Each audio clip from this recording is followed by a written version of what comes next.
Friends, welcome to my blog.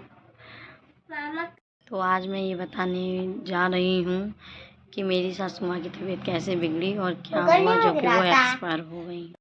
तो मैं जब ऊपर पहुँची तो उनके सर में दर्द देखकर मैं तो घबरा गई कि इतनी तेज़ सर में दर्द हो रहा था कि वो सर को पकड़े पकड़े यहाँ वहाँ फिर रही थी, बैठ भी नहीं रही थी, सर भी नहीं दबा रही थी। तो मैंने इनको आवाज़ दिया, ये दूध लेने गए थे। ये दूध लेके जैसे आए मैंने इनसे कहा गाड़ी निकालो, मम्मी की तबीयत बहुत ख़राब लग रही है, तो हम लोग इन्हें दिखाने चलते हैं। तो ये गाड़ी निकाल के जैसे ही लाए, उनको मैंने वो मैक्सी पहन रखी थी, तो हम दोनों ने उनके कपड़े चेंज किए।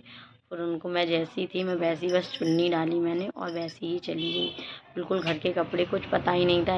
ये सोचा था कि बस डॉक्टर से दवा लेके आएंगे और यहीं पे दिखा के आ जाएंगे। तो जब यहाँ दिखाया तो उनकी प्लेट काफ़ी कम थी, मात्र 3000 प्लेट थी उनकी। तो 3000 प्लेट में डॉक्टर भी शौक था यहाँ का कि यहाँ ज़्यादा बड़ी सिटी तो है नहीं, ये तो टाउन है। तो यहाँ पे डॉक्टर भी शौक था कि मात्र 3000 प्लेट में ये लेडीज़ कैसे मतलब यहाँ तक आ गई, बिल्कुल होश हवास में हैं। वो भी शॉक्ड रह गया। तो उसने बस हम लोगों से ये कहा कि मैं थोड़ी इन्हें मेडिसिन दे देता हूँ जिससे कि दर्द थोड़ा रुक जाए, इन्हें कहीं बाहर ले जाइएगा, केस मेरे हाथ का नहीं है।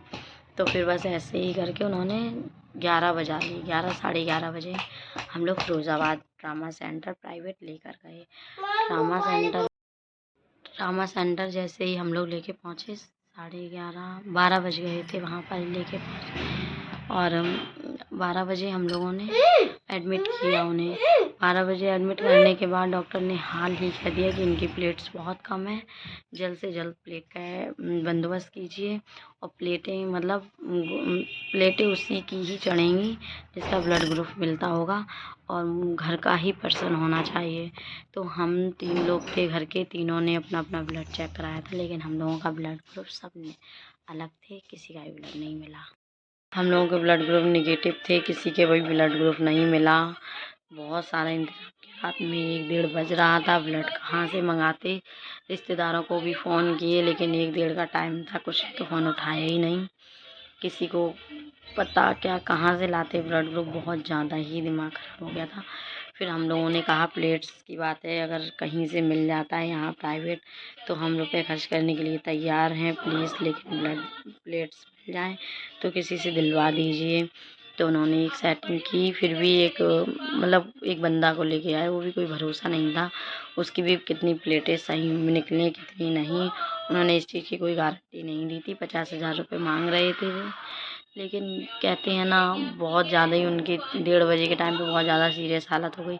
तो वो कहने लगे 15-20 मिनट में या फिर तो प्लेटें लाइए या फिर तो ब्लड लाइए या फिर तो इनको ले जाइए आप कहीं भी। तो हम लोगों बहुत घबरा गए थे। उन्होंने मुझसे साइन कराए कि आपकी कौन लगती है, मैंने कहा मेरी सासू माँ लगती हैं। तो उन लोगों ने मुझसे साइन कराई, मैं तो कुछ पता ही नहीं था। यहाँ से जब गए मोबाइल में सब कुछ यहीं छोड़ दी, सिर्फ खाली हाथ उठे, चुन्नी डाली और चले गए, कुछ सोचा ही नहीं था ऐसा कुछ। ना तो अपना मोबाइल लेके गई थी, ना मेरे पास मोबाइल था, ना कुछ था, बस इन्हीं लोगों के मोबाइल। और ये 3-4 लड़के आदमी सब भाग मचे। छोटा सा बच्चा जो कि मेरे साथ मेरा लड़का भी गया था, ये कहीं भी नहीं रहता है मेरे बगैर। और नाइट का टाइम था, नहीं तो दीदी घर पे छोड़ देते, मैं इसे लेके चली गई। अब डॉक्टर भी मुझ पे बहुत चिल्ला रहे थे, इतने छोटे बेबी को लेकर तुम आ गई, यहाँ हर तरह का मरीज होता है। वैसे तो प्राइवेट हॉस्पिटल था, इतनी दिक्कत नहीं थी, लेकिन वो बोल रहे थे देखकर तबीयत ख़राब हो सकती है बच्चे की, इसे दूर बिठा रहो, इसे दूर बिठा रहो। हस्बैंड भैया वगैरह सारे लोग लगे दवाइयों और ब्लड के चक्कर में, मैं इसे कहाँ बिठा रूँ। बहुत ज़्यादा मेरी लाइफ का भगवान ना करे कभी ऐसा दिन आए, पता ही नहीं। मैं उतना घबरा रही थी और हर सिचुएशन से लड़ना भी था, मुझे समझ ही नहीं आना था। लेडीज कोई नहीं थी, मैं उनके पास थी। उन्हें वॉमिटिंग हुई और फिर उन्हें इंजेक्शन लगा उनके, और तबीयत तो उनकी बिगड़ ही रही थी दिन पे दिन। रात में 2:30 बजे उन्होंने मुझे आगरा रेफ़र कर दिया और आगरा के लिए हम लोग उन्हें लेके निकल गए। एम्बुलेंस में हम लोग निकले तो उन्हें होश था कि मेरे सर में दर्द हो रहा, मेरे सर में दर्द हो रहा, और कुछ नहीं बोल रही थी, सिर्फ सर में दर्द हो रहा। मम्मी क्या क्या कुछ नहीं, कुछ भी नहीं। एक भैया और थे, वो भी मेरे साथ थे। उन्होंने खूब उनसे बोलने की कोशिश की, लेकिन वो बस इतना ही बोल रही थी, मेरे सर में दर्द हो रहा, बहुत सर में दर्द हो रहा। जबकि उनके नींद का इंजेक्शन लग चुका था, उनके दर्द की दवाई दे चुकी थी, लेकिन उन्हें कोई भी चीज़ कोई असर नहीं कर रही थी।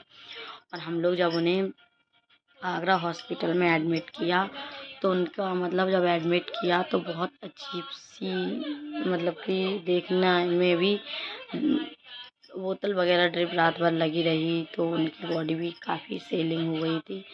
तो जब वहाँ हम लोगों ने एडमिट किया आगरा में, तो उन्होंने भी जल्दी से उनकी टेस्टिंग के लिए रखवाया। 7 साढ़े 7 बजे उनको हम लोग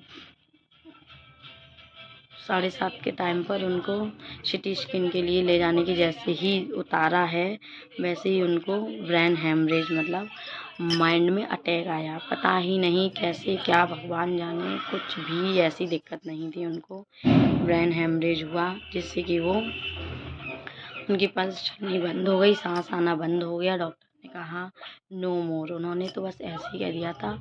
बृहस्पति शुक्र की सुबह उन्होंने यही कह दिया था कि नो मोर। मैं लोग बहुत डर गए थे, इन लड़कों ने हम लोगों को बताया नहीं था। उन्होंने शुक्रवार की सुबह ही बोल दिया था, लेकिन फिर उनके सांस नली वगैरह पड़ी, तो हम लोगों को उम्मीद थी। डॉक्टर भी बोल रहे थे कि 10% उम्मीद है, बच सकते हैं, क्योंकि उनके सांस की नली पड़ चुकी थी और सांस वगैरह पंप द्वारा दी जा रही थी। इनको पंप करना पड़ रहा था। लेडीज़ों को अंदर जाना अलाउ नहीं था। हम और मेरी नंद आ गए थे लौटकर। फिर उन्होंने मना कर दिया था कि यहाँ बच्चे लेडीज इतना अलाउ नहीं है। उनकी नाक से ब्लड आना शुरू हो गया था और सांस नली पूरी नीचे तक पड़ी हुई थी। बहुत अजीब सी हालत हो गई थी, जिससे अच्छा खासा इंसान देखकर बेहोश हो जाए। अब वो उनके साथ कोई भी नहीं था, तो हम लोगों को जब वो वॉमिट वगैरह करती थी तो अंदर जाना पड़ता था। बहुत अजीब सी वॉमिट वगैरह करती थी, स्मेल वाली। तो डॉक्टर को उम्मीद लग रही थी कि शायद सही हो जाए वो, लेकिन 24 को गई थी, 25 27 तीसरे दिन नाइट में हमें पूरे दिन नींद नहीं आई। शाम को भी मन हो रहा था कि मम्मी से मिलाऊं, लेकिन नहीं जा सकी, क्योंकि इन लोगों ने मना किया हुआ था कि कुछ नहीं है। डॉक्टर ने भी यही कहा था कि पल्स चल रही है बस, और कुछ भी नहीं, मतलब सांस वगैरह नहीं आ रही है, लेकिन पल्स के लिए उन्हें रखा हुआ था। आईसीयू में भर्ती रहीं वो, 24 घंटे आईसीयू में भर्ती रहीं वो। फिर उन्होंने यही रात में 12:30 बजे तक हम लोग बात कर रहे थे, तो इन्होंने कहा कि मुझे मम्मी के पास देखने जाना हूँ। पहले ये थे, फिर बात करते करते बाहर आ गए गाड़ी में, ये और जीजा जी सो रहे थे।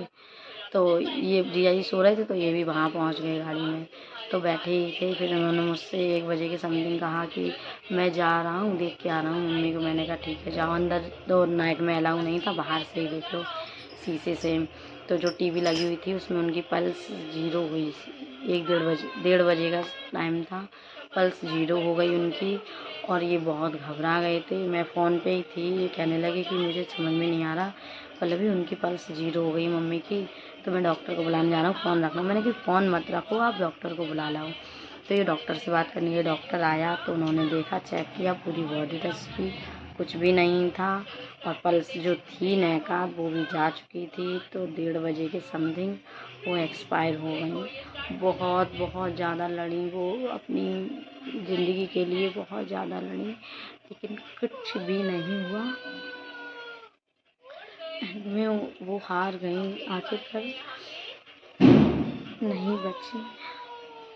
मैं फ़ोन पे ही थी, इन्होंने मना कर रखा था दीदी वगैरह को, किसी को फील नहीं होना चाहिए, तू ऐसे रिएक्ट करना, मतलब नीचे का ही पोजीशन है, नीचे ही रहती हूँ, तो वो नीचे ही आएंगे। तो फिर दीदी भी नीचे मेरे साथ ही सो रही थी, क्योंकि ये लोग वहाँ थे। तो ये इन्होंने बोला था कि दीदी को बताना नहीं, तो मैंने कहा ठीक है नहीं बताऊँगी। तो दीदी भी नीचे लेटी थी। मैंने उनसे कहा दीदी आप ऊपर चले जाओ, ये लड़के लोग नीचे लेटेंगे, हम लोग। दीदी बोली क्या बात है भाभी, आपको नींद भी नहीं आ रही और आप मुझे बहुत टेंशन में लग रही हो। मैं जैसे तैसे अपने आंसुओं को थाम पाई, मुझे पता ही नहीं कैसे मैंने अपने आप को इतना स्ट्रांग बना पाई। कुछ भी मुझे नहीं लग रहा था। बस मुझे उस टाइम उस हालत को सुधारना था और बस कुछ भी दीदी को अगर पता चलता तो वो टूट जाती अंदर से। तो मैंने उनसे कहा दीदी आप ऊपर जल्दी शिफ्ट हो, मैं बस देख रही हूँ। मैंने ऊपर नेहा को बुलाया अपनी देरानी को जल्दी से। उससे मैंने कुछ इतना नहीं बताया, बस ये कहा मम्मी आ रही हैं, सफाई वफाई कर ले, बाहर ना डॉगी वगैरह थोड़ा सा टॉयलेट वॉयलेट कर लेते हैं। तो जल्दी से मैंने रात को जल्दी से सफाई किया, बिस्तर वगैरह बिछाए। कुछ भी नहीं कह सकते, भगवान ऐसा किसी को भी नहीं दिखाए।